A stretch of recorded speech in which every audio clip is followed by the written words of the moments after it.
Um, she had spoken her observations into a dictaphone at the end of long days or on an airplane while en route to some official occasion. A secretary had typed the comments. She reviewed them and made corrections. After Governor Winter's term ended in 1984, she placed the entire typed manuscript at the Department of Archives and History, where it would be closed to the public until after her death. And there, all 1,581 pages had sat in their acid-free boxes till that very day.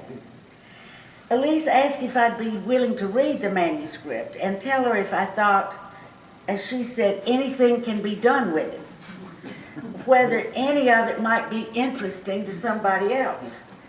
I said I'd be thrilled and honored to read her journal and see whether I thought it was publishable.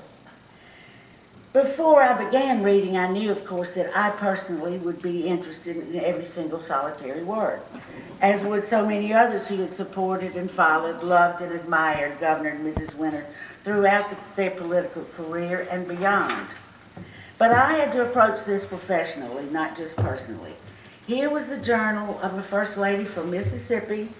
She was the wife of a governor who was a Democrat and held office 30 years ago. And although the Winters were very active and well known throughout the state and had many devoted followers, for her book to be publishable, I suspected it would need to appeal to an even broader audience than the fans of the Winters. It would have to say important things that would resonate across the years and make sense to those who were not around or not aware during the Winter administration, to younger Mississippians, Republicans even, to readers in this state and other places who had never heard of Elise and William Winter. That's the way I had looked at manuscripts for publication at the University Press of Mississippi, and that's how I approached this manuscript, Elise Winter's journals. I knew, too, that the journal manuscript would have to be severely cut to become a book manuscript, from nearly 600 pages to about 300 pages. That's less than 20% of the original. Yet it must communicate the feeling and significance of the entire experience. When the manuscript arrived, well, it was intimidating. And I must say that it sat on the shelf for a little while before I had the nerve to wade into it. Eventually I did, though, reading and making notes and being thrilled by what I read, and several months later I reported an enthusiastic yes to the question of publishability. I suggested that the book be structured according to theme or subject, rather than as a chronological narrative from beginning to end. Although Elise wasn't convinced that it should be published at all, she gave me the go-ahead to make some preliminary selections by subject matter, and away I went. Back through the manuscript with colored Post-it notes until I ran out of colors. Then I started cutting apart the pages of my only copy and putting them into individual folders, and then into bigger folders, and then into accordion folders. I shuffled and reshuffled the entries, named and renamed the subject headings. I had divisions and subdivisions and sub-subdivisions. And every time I got stuck, I just went back to the Office Depot and bought a different set of organizing materials. Using this improvisational method, I selected possible entries for various chapters and sent them to her. A few weeks or months later, we met and discussed the material. And this process went on back and forth. I would send material, we would get together and discuss it, and she would express her own ideas about what she thought was most valuable. Often the governor was there, and they would clarify and explain things to me and try to put them into perspective, which was most helpful.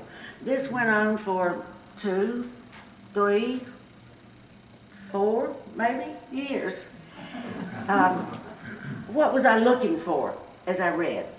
I was looking, as I said, for topics that would appeal to a wider audience of readers throughout this state and the South and nation who wanted to understand political and cultural history of the South and of this state in the 20th century. I was looking for issues, political issues, economic, social, that had remained important year after year.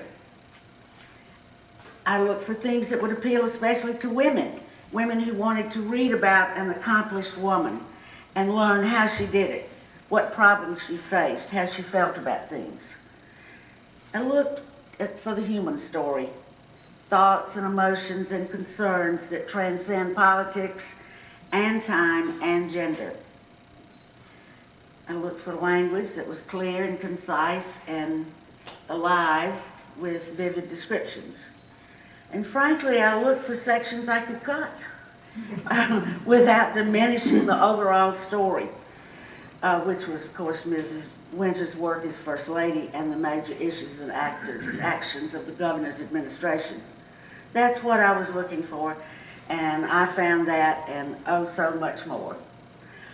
After some 5,000 Post-it notes, 250 file folders, 27 reams of paper, 48 months of reading and selecting and discussing and revising and refining the manuscript, 12 months in the hands of university press editors, readers, designers, and marketers, and countless hours of illuminating conversations with both Elise and William Winter, what I found was a book like no other. Elise Winter's remarkable journal is a singular accomplishment. It is the only published work by a governor's wife about her daily activities as First Lady of a state, recorded during the time things happened. That truth is further magnified by the fact that the position of First Lady is one of the rarest and most public positions in American society. Yet most people know little or nothing about what she does. Once in a lifetime changes all that. We see the complicated inner workings of the governor's mansion, a grand historic house that's not only the home of the governor and his family, but also an office building, a museum, an entertainment venue, a restaurant for fine dining, a bed and breakfast for special guests. It was a place where many things were going on all at the same time. As Mrs. Winter writes, it spins like a top. We can observe at close hand the First Lady who made it spin and how she did it. Once in a Lifetime reveals the many diverse roles she played as First Lady, from gardener-in-chief and hostess extraordinaire to principal player in getting the Education Reform Act passed. She had a seat at the table at the governor's staff meetings on policy and administrative decision-making. In fact, Mrs. Winter took the role of First Lady just at the time when the rights of women were expanding and women's roles were being redefined. The early 1980s was a transitional time for American women, and Elise Winter was a transitional First Lady. She had the dignity, grace, and domestic talents of the traditional lady of the house, and she also demonstrated the modern professional woman's intelligent, perceptive, and world-wise approach to the job. In Once in a Lifetime, Elise Winter puts a human face on her husband's work as governor and takes us behind the scenes to understand the period of the early 1980s on both the state and national level. The need for educational reform, the difficult creative work necessary to bring it about, problems of the penal system and needs at Parchman, and many other things. In this remarkable journal, we discover two lives of distinction in politics. For both Elise and William Winter embodied altruism and elegance in public service, ideals that are as precious today as they were 30 years ago. Once in a Lifetime is about the abiding commitment of Elise Varner Winter to her husband, the governor. It is not only the story of an exceptional woman. You see, It is also a love story.